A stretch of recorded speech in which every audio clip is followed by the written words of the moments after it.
हजरत मोहम्मद सल्लल्लाहु अलैहि वसल्लम किसी जंग से लौट रहे थे। मार्ग में वे एक घाटी पहुंचे।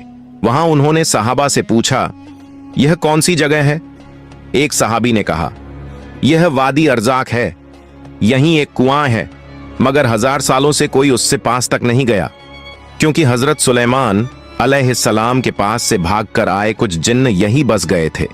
उन्होंने कसम खाई थी कि वे कभी सुलेमान की सुनेंगे नहीं और हमेशा अल्लाह व उसके रसूल की नाफरमानी करेंगे।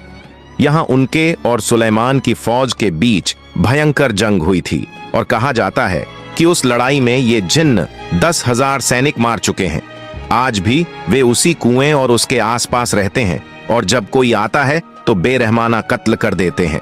यह सुनकर रसूल सल्लल्लाहु अलैहि वसल्लम ने कहा, अगर ऐसा है तो यहीं रुकना पड़ेगा, इसे छोड़कर नहीं जा सकते। फिर आपने कहा कि हम लोग लंबे सफर से थके और प्यासे हैं, आसपास कोई दूसरा कुआं नहीं है, तुम में से कुछ जाओ और उससे पानी लाकर लाओ। कुछ सहाबा पानी लेने को निकले। जैसे ही वे कुएं के पास पहुंचे, वहां से एक भयानक जिन्न निकल आया। रूप ऐसा कि मानो आग का टुकड़ा हो। वह देखकर सहाबा भयभीत हो गए और पीछे हटे, पर हजरत अबुल आस रज़ियल्लाहु ताला अन्हु ने पीछे नहीं हटा।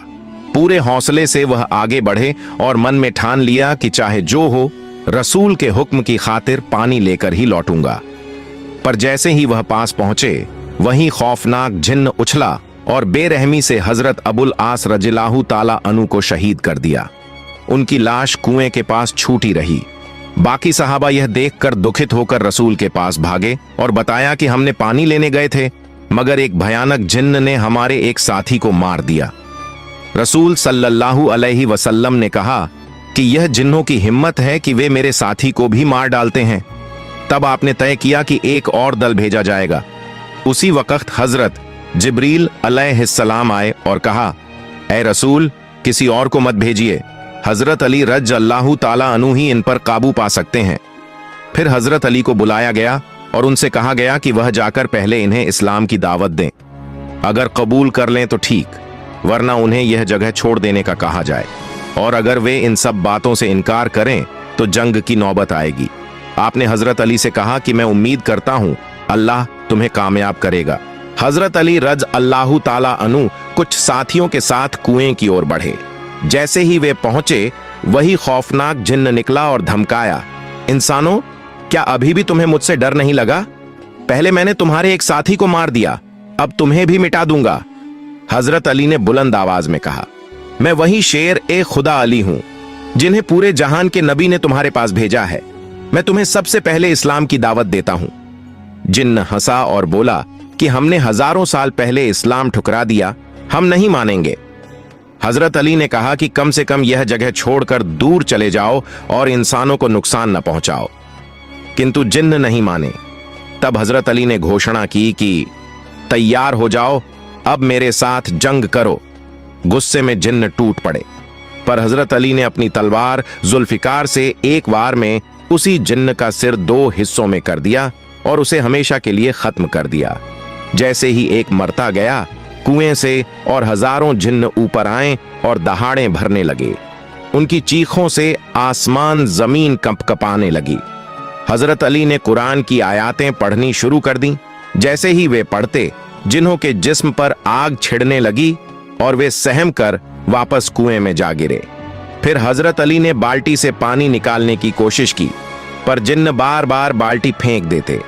अंततः हजरत अली ने रस्सी के एक सिरे को अपनी कमर से बांध लिया और दूसरे सिरे को अपने साथियों के हाथों में थमाया, खुद कुएं के भीतर उतर गए। अंदर अनगिनत जिन्हों ने उन पर टूट पड़े, मगर हजरत अली ने एक एक कर कई जिन्हों को काटा और जहन्नुम की तरफ भेज दिया। रिवायत है कि उस दिन अकेले उन्होंने लगभग 20,000 जिन्न मार डाले। जब बाकी जिन्हों ने देखा कि उनके साथी मरे जा रहे हैं, तो वे झुककर मिन्नत करने लगे, हजरत, हमें माफ कर दीजिए। हजरत अली ने कहा कि अगर तुम पहले ही मान गए होते तो इतनी लड़ाई न करनी पड़ती। अब मेरी एक ही मांग है, कलिमा पढ़ो, मुसलमान बनो और इंसानों की हत्या बंद करो। उनके नेता ने कहा कि उसका नाम कौगान था। हजरत अली ने उसका नाम बदलकर जाफर रखा और उसे कहा कि अब तुम अपने लोगों को सही राह दिखाओ। जिन्होंने कलिमा पढ़ ली, ला इलाहा इल्लल्लाहु मुहम्मदुर रसूलुल्लाह, और वादा किया कि अब वे इंसानों को न पढ़ाएंगे न सताएंगे और अल्लाह व उसके रसूल की आज्ञा मानेंगे। फिर हजरत अली ने कुएं से पानी निकालकर रसूल सल्लल्लाहु अलैहि वसल्लम के पास लौटकर सौंप दिया और पूरा वाकया बताया।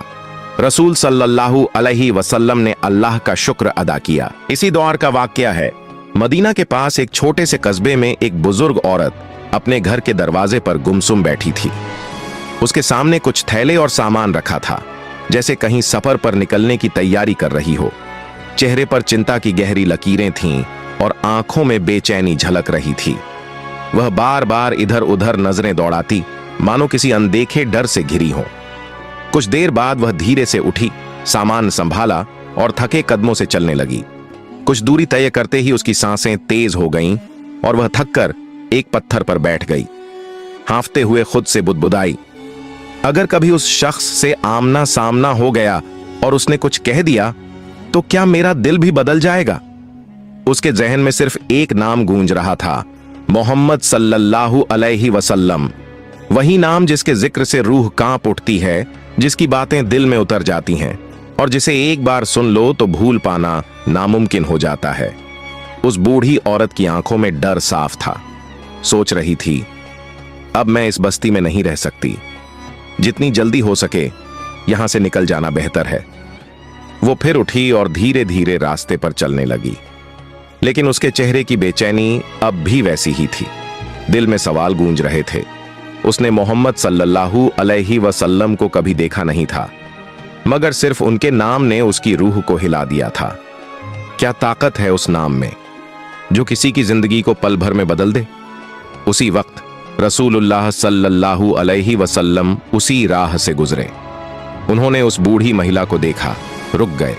महसूस किया कि वह कहीं जाने की तैयारी में है, लेकिन बहुत कमजोर है और उसका सामान भारी है। नबी करीम सल्लल्लाहु अलैहि वसल्लम ने नरम और मोहब्बत भरी आवाज में पूछा, अम्मा जान, कहां जाने का इरादा है? बुजुर्ग औरत थोड़ी चौंकी, फिर कुछ पल उन्हें देखकर बोली, बेटा, मैं इस शहर को छोड़ रही हूं। अब यहां रहना सुरक्षित नहीं रहा। एक जादूगर आया है जो लोगों के दिल अपनी बातों से बदल देता है। मैं नहीं चाहती कि मेरे साथ भी ऐसा हो। रसूलुल्लाह सल्लल्लाहु अलैहि वसल्लम ने सर झुकाया, उसकी बात पूरी तवज्जो से सुनी, फिर बहुत सुकून से बोले, अम्मा जान, क्या मैं आपकी मदद कर सकता हूं? आपका सामान तो भारी लग रहा है। बुजुर्ग महिला कुछ पल उसके चेहरे को निहारती रही। मन में सोच रही थी, कैसा है यह नौजवान? आजकल कौन किसी की इतनी फिक्र करता है। कुछ देर सोचने के बाद बोली, बेटा, अगर तुम मेरा यह सामान सिर पर उठा दो तो मेरी बहुत मदद हो जाएगी। रसूलुल्लाह सल्लल्लाहु अलैहि वसल्लम मुस्कुराए और आगे बढ़े, सामान उठाने लगे। वास्तव में सामान भारी था। उन्होंने महसूस किया कि इस उम्र में यह अम्मा इसे अकेले कहीं नहीं ले जा सकती। बहुत ही नरमी से बोले, अम्मा जान, आपका बोझ सच में भारी है और आप भी अब बुजुर्ग हो चुकी हैं। अगर आप अनुमति दें तो क्या मैं आपको आपके गंतव्य तक पहुंचा दूं? इस बार बुजुर्ग महिला पूरी तरह आश्चर्यचकित रह गई। इतना शरीफ और दयालु लड़का। वह कुछ पल चुप रही, फिर गहरी सांस लेकर बोली, बेटा, इससे बड़ी मेहरबानी और क्या हो सकती है? तब अल्लाह के रसूल सल्लल्लाहु अलैहि वसल्लम ने वह भारी सामान अपने कंधे पर उठा लिया और धीरे धीरे महिला के साथ चलने लगे। अम्मा थकी हुई थीं, लेकिन बातचीत जारी रही। चलते चलते उसने नबी की ओर देखा और कहा, बेटा, मैं तुम्हें एक बात बताती हूं। अगर तुम समझदार हो तो इस शहर को छोड़ दो। यहां एक बहुत खतरनाक जादूगर आया है। उसका नाम है मोहम्मद। वह दावा करता है कि वह नबी है, हमारे देवताओं के बारे में झूठ बोलता है और लोगों को गुमराह करता है। रसूलुल्लाह सल्लल्लाहु अलैहि वसल्लम चुपचाप सुनते रहे, बिना किसी प्रतिक्रिया के। उनके चेहरे पर सुकून ही सुकून था। महिला ने थोड़ी देर बाद फिर कहा, उसकी बातों में ऐसा जादू है कि जो एक बार सुन ले वही उसके प्रभाव में आ जाता है। कितने लोग उसके जाल में फंस चुके हैं। सिर हिलाते हुए जैसे किसी बड़े खतरे की चेतावनी दे रही हो। नबी सल्लल्लाहु अलैहि वसल्लम अभी भी चुप थे। महिला संजीदा होकर बोली, बेटा, मैंने अपनी पूरी जिंदगी अपने देवताओं की पूजा में बिताई है। मैं नहीं चाहती कि अब मेरी ईमानदारी डगमगाए। मैं उसी तरह जीना चाहती हूं जैसे मेरे पूर्वज जीते थे। मोहम्मद की बातों में आकर भटकना नहीं चाहती।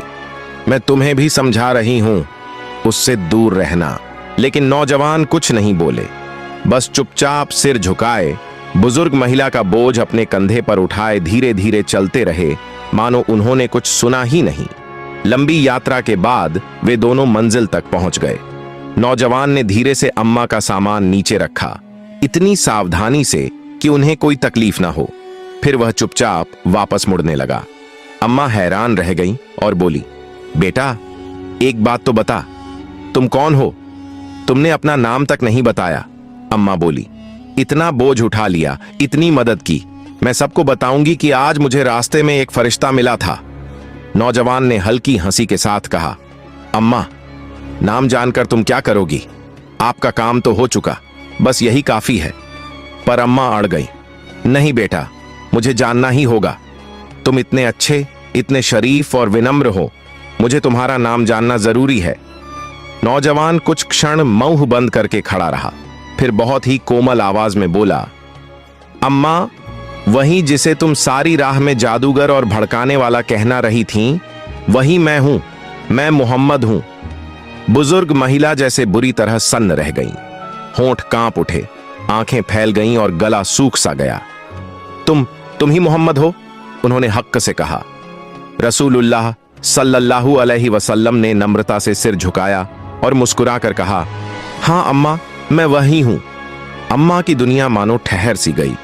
अब सब याद आने लगा, कैसे उसने उन पर तिरस्कार भरी बातें कही थीं, कैसे अपमान किया था, और वह इंसान बिना किसी शिकायत के, बिना कोई जवाब दिए उसका बोझ उठाए खड़ा रहा। हर कटु बात धैर्य से सुनता रहा। अम्मा की आंखों से गर्म आंसू बह निकले। जो उसने डर कर निंदा किया वही सबसे ज्यादा दया वाला निकला। वह अब और टिक नहीं पाई, कांपती हुई रसूलुल्लाह सल्लल्लाहु अलैहि वसल्लम के पास झुक गईं। दोनों हाथ उनके पैर पकड़कर फूट फूट कर रोने लगीं। मैंने पूरे रास्ते तुम्हें गालियां दी, तुम्हारा अपमान किया, और तुमने एक बार भी उकसाने या शिकायत का लहजा नहीं अपनाया, उल्टा मदद की। रसूलुल्लाह सल्लल्लाहु अलैहि वसल्लम ने बड़े मृदु भाव से कहा, अम्मा, आपने जो कहा वह इस कारण था कि आप नहीं जानती थीं। जो कुछ नहीं जानता, यदि धैर्य और समझ से बताया जाए तो एक दिन वह सच्चाई पहचान लेता है। बुजुर्ग महिला की रुलाई थमने का नाम ही नहीं ले रही थी। उसने लंबी सांस ली और दर्द से बोली, मैंने बड़ी भूल की, मुझे झूठ सिखाया गया था। अब मैं समझ गई हूं, तुम सच्चे हो, तुम इंसाफ करने वाले हो, और तुम जरूर अल्लाह के भेजे हुए रसूल हो। कांपती पर दृढ़ आवाज में उसने फिर शरीक किया, मैं गवाही देती हूं कि अल्लाह के सिवा इबादत योग्य कोई नहीं, और मैं गवाही देती हूं कि तुम मोहम्मद अल्लाह के रसूल हो। सुभान अल्लाह। अल्लाह ताला ने अपने प्यारे रसूल सल्लल्लाहु अलैहि वसल्लम का कितना बड़ा मर्तबा अता फरमाया है। अगर आप भी रसूल सल्लल्लाहु अलैहि वसल्लम से मोहब्बत करते हैं तो कमेंट में लिखे, आई लव मोहम्मद सल्लल्लाहु अलैहि वसल्लम।